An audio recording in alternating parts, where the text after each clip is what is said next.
passada, beleza? Nas últimas aulas até aqui, nós falamos sobre do que são feitos os seres vivos, da importância da água para a vida, sobre fotossíntese e respiração celular. Agora a gente vai aprofundar um pouco mais em outros processos da vida e vamos destacar hoje outros elementos químicos que também são importantes para a vida, como a gente conhece no planeta Terra. Para isso, vamos tentar responder a pergunta hoje: por que as plantas precisam de solo? Nas últimas aulas vimos o papel da água, do gás carbônico, do oxigênio e dos glicídios em alguns dos mais importantes processos metabólicos dos seres vivos, como a fotossíntese e a respiração celular. Se olharmos para essas moléculas que destacamos aqui, estamos falando basicamente de rearranjos dos elementos químicos carbono, hidrogênio e oxigênio. Será que só esses elementos são suficientes? É possível desenvolver uma planta apenas com água, gás carbônico e luz? Você já deve imaginar, a resposta para essa pergunta é não. É comum pensarmos no solo como um substrato que sustenta as plantas em seu crescimento. Pensamos no solo como um suporte em que as raízes se fincam para que as plantas possam atingir o seu tamanho final. Contudo, o solo é mais do que um simples andaime que fornece água para as raízes, e muitas vezes o solo é decisivo no desenvolvimento dos vegetais. O solo é a camada mais superficial do nosso planeta e é composto por sais minerais, rochas, água e seres vivos. Os minerais são compostos inorgânicos e ocorrem naturalmente no ambiente. O conjunto ou aglomerado desses minerais formam a maior parte do que denominamos de rochas. Durante os mais de 4 bilhões de anos que se passaram desde a formação do planeta Terra até o tempo presente, esse hospitaleiro geóide passou por diversas transformações de sua forma e constituição. A superfície do nosso planeta, como conhecemos hoje, é o resultado de antigas e recentes mudanças físicas, químicas e biológicas da crosta terrestre. Esses processos de transformação contínua das rochas formaram os diferentes tipos de camadas de solo que vemos hoje em dia. A maioria das rochas é constituída de muitos minerais diferentes, sendo divididas em 3 grupos baseados na origem e formação. As rochas ígneas, como o granito, são derivadas diretamente do magma fundido e em muitos casos foram originalmente formados há bilhões de anos quando a Terra esfriou e se solidificou. Como resultado do intemperismo, as rochas ígneas são quebradas em componentes solúveis e insolúveis, que são transportados pelos ventos, pela água, pelo degelo das geleiras, formando novos depósitos em locais mais baixos, formando as rochas sedimentares. As rochas sedimentares compõem cerca de 5% do volume da Terra, mas têm grande importância para os seres vivos, pois compõem a maior parte da superfície da Terra. Há ainda um terceiro tipo de rocha que forma o solo, as rochas metamórficas. Sob o calor extremo e grandes pressões dentro da Terra, rochas sedimentares e ígneas podem se transformar em rochas metamórficas. Contudo, aqui destacamos a importância das rochas sedimentares, pela sua importância para os seres vivos, pois está presente na maior parte da superfície terrestre. Todos os tipos de rochas sofrem a ação do intemperismo com o passar do tempo.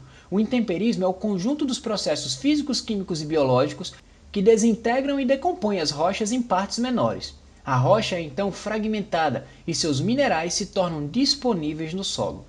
Esses minerais percorrem ciclos, passando por diversos organismos, desde produtores, passando pelos consumidores, chegando aos decompositores, que por sua vez deixarão esses minerais disponíveis novamente para os produtores.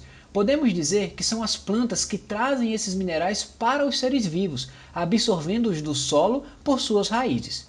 Mas o que é esse solo que as plantas precisam minerar para todos os seres vivos?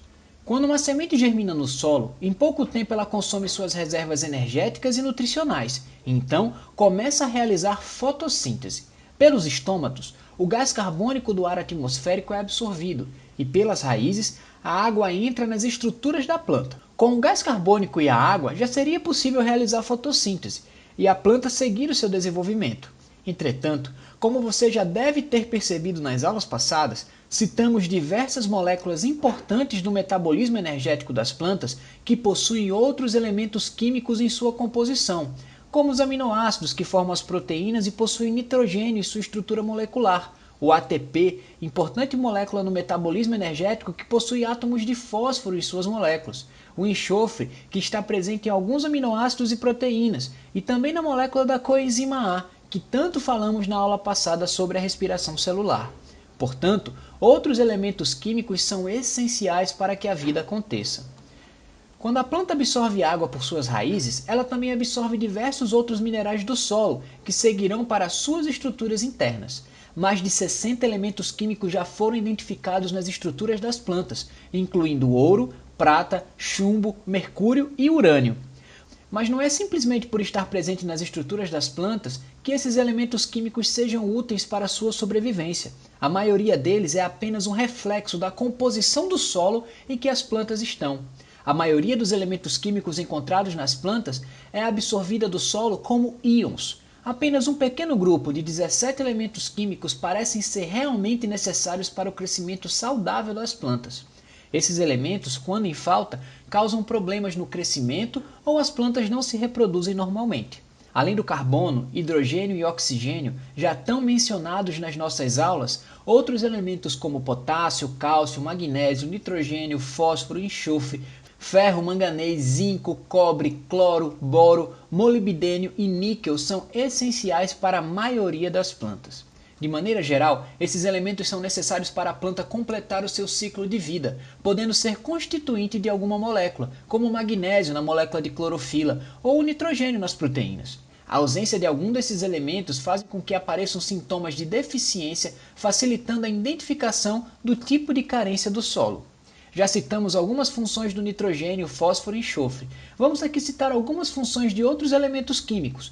O potássio, por exemplo, está fortemente relacionado ao controle osmótico, ao balanço iônico e à ativação de muitas enzimas e o controle do fechamento dos estômatos. O cálcio é componente da parede celular e está envolvido na permeabilidade da membrana plasmática. O magnésio é ativador de muitas enzimas. O ferro é necessário para a síntese de clorofila, componente do citocromo e da nitrogenase, uma importante enzima que veremos a seguir. O cloro é envolvido na osmose. O cobre e o manganês são ativadores de enzimas necessárias para a integridade da membrana do cloroplasto e liberação do oxigênio na fotossíntese.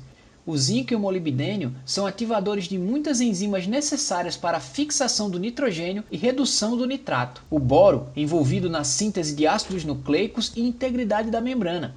O níquel faz parte do funcionamento enzimático no metabolismo do nitrogênio.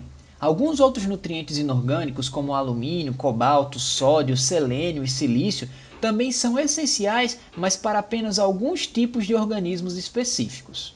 Com esses minerais e a água absorvidos do solo e o gás carbônico absorvido do ar atmosférico, as plantas podem realizar a fotossíntese e, assim, sintetizar todas as moléculas necessárias para o seu pleno desenvolvimento e reprodução. Muitos desses elementos também são necessários aos demais seres vivos, como nós animais, por exemplo, e é a partir da alimentação que obtemos esses nutrientes para que eles façam parte do nosso metabolismo. De maneira geral, são as plantas que absorvem esses minerais para o conjunto dos seres vivos do nosso planeta, sendo passados para os consumidores das plantas e então para os consumidores secundários, terciários e assim por diante, até que cheguem aos decompositores que farão a reinserção desses elementos no solo. Cada elemento tem seu ciclo específico. Como esses ciclos envolvem tanto os organismos vivos quanto componentes não vivos, como o solo e o ar, eles são também conhecidos como ciclos biogeoquímicos. Já citamos os ciclos do carbono e do oxigênio nas aulas passadas, quando tratamos da fotossíntese e da respiração celular. Aqui vamos destacar o ciclo do nitrogênio, um importante elemento químico dos seres vivos e de grande importância para as culturas vegetais. Cerca de 78% de toda a nossa atmosfera é composta de nitrogênio. Entretanto, a maioria dos seres vivos não consegue utilizar o nitrogênio em sua forma livre, N2, como é encontrada na atmosfera. Apenas algumas espécies de bactérias, conhecidas como bactérias fixadoras de nitrogênio, conseguem fixar o gás nitrogênio da atmosfera em formas utilizáveis pelos demais seres vivos. Muitas dessas bactérias vivem em associação simbiótica nas raízes das plantas. Uma outra maneira do nitrogênio ser incorporado ao solo é pela excreção de compostos nitrogenados em íons amônio ou amônia, ou pela decomposição de organismos mortos que possuem em suas estruturas materiais orgânicos complexos, como proteínas, aminoácidos, ácidos nucleicos e nucleotídeos, todos contendo nitrogênio em sua composição. Esses compostos orgânicos são quebrados rapidamente em compostos mais simples por bactérias e fungos presentes no solo. Esses micro-organismos incorporam parte desse nitrogênio em suas próprias moléculas e liberam o excesso sob a forma de íons amônio, NH4. Esse processo é denominado mineralização do nitrogênio ou amonificação. Algumas bactérias comuns no solo, entre elas as do gênero Nitrosomonas, são capazes de oxidar a amônia ou íons amônio em nitritos, um processo conhecido como nitrificação. O nitrito é tóxico para as plantas, mas outro gênero de bactérias, o gênero Nitrobacter, oxida o nitrito para formar íons nitrato. O nitrato é bem solúvel em água e consegue ser assimilado pelas plantas. Quando assimilado pelas plantas em forma de íons nitrato, o nitrogênio se torna disponível para se combinar com compostos produzidos pela fotossíntese, formando aminoácidos e outras substâncias orgânicas contendo nitrogênio. Até então falamos do nitrogênio não reativo da atmosfera ser assimilado por bactérias em formas mais reativas que os seres vivos conseguem utilizar. Contudo, um outro processo chamado de desnitrificação faz o caminho contrário. O nitrato é reduzido em formas voláteis de nitrogênio, como o gás nitrogênio e o óxido nitroso, que retornam para a atmosfera. A fixação do nitrogênio é um processo do qual todos os organismos vivos dependem, da mesma forma como a maioria dos organismos depende da fotossíntese como fonte de energia. As bactérias fixadoras de nitrogênio são fundamentais para a vida como conhecemos. Uma enzima chamada nitrogenase é fundamental no processo de fixação do nitrogênio. Vamos lembrar, uma enzima é uma proteína que tem a capacidade de catalisar reações químicas. A nitrogenase é na realidade um complexo de duas proteínas que catalisa a fixação do nitrogênio. Como toda proteína, a nitrogenase é composta de aminoácidos. Existem 20 tipos de aminoácidos que compõem as proteínas. Os aminoácidos são constituídos de uma estrutura básica, um grupo amina e um grupo carboxílico, que permite que eles se liguem uns aos outros. Essa ligação entre o grupo amina e o grupo carboxílico recebe o nome de ligação peptídica, em que o carbono do grupo carboxílico se liga ao nitrogênio do grupo amino. Além dessa estrutura básica, existe um radical que permite diferenciar um aminoácido entre os 20 tipos conhecidos.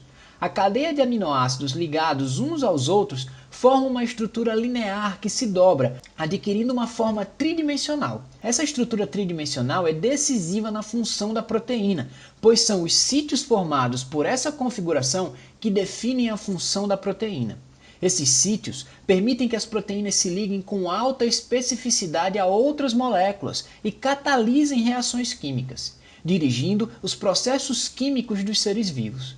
Além de funcionarem como enzimas, catalisando reações químicas, como a nitrogenase, por exemplo, as proteínas possuem outras funções, como a estruturação dos seres vivos, percepção de sinais, movimento, sinalização química, transporte de substâncias, entre algumas outras funções. Como podemos perceber, a enzima nitrogenase, decisiva no processo de fixação de nitrogênio, assim como toda proteína, também contém átomos de nitrogênio na composição dos seus aminoácidos. Esse é um exemplo de como a vida é um processo autorregulado, em que as reações metabólicas dos seres vivos funcionam em favor da manutenção da própria vida. Outros elementos químicos também estão presentes nas proteínas, como o enxofre, que está presente nos aminoácidos metionina e cisteína, e outros elementos que se ligam às estruturas das proteínas, como o ferro na hemoglobina e o magnésio na clorofila. No caso da nitrogenase, que estamos usando como exemplo nesta aula, há átomos de ferro e molibdênio. Na aula que vem, vamos nos dedicar à síntese de proteínas, um dos principais processos da vida como conhecemos. Agora, vamos voltar ao ciclo do nitrogênio. O nitrogênio é um elemento crucial no solo para o plantio. Os solos modificados pelo ser humano para os sistemas agrícolas frequentemente não têm quantidades adequadas de nutrientes disponíveis para as plantas cultivadas. Quando um determinado solo é recorrentemente utilizado, seus nutrientes são continuamente removidos quando as plantas são coletadas, empobrecendo o solo. A erosão, o fogo, a lixiviação também removem grande parte dos nutrientes do solo, deixando-os pobres. A fertilização do solo com nitrogênio, fósforo e potássio é comumente feita em sistemas agrícolas. Se você já viu um rótulo 10-10-10 por aí, você está vendo uma proporção de nitrogênio, fósforo e potássio do fertilizante. Esse tipo de fertilização mineral tem um grande impacto para o meio ambiente, como por exemplo a grande extração de fosfato que está esgotando as reservas desse mineral e a contaminação dos reservatórios de água potável com nitrato, devido ao uso intenso como fertilizante em sistemas agrícolas. Hoje, muitas pesquisas são feitas nessa área e técnicas sustentáveis como a compostagem do lixo orgânico, a adubação verde, a rotação de culturas e os sistemas agroflorestais estão sendo otimizadas e aplicadas para conseguirmos produzir em quantidades para a demanda que temos no planeta e preservando os recursos naturais.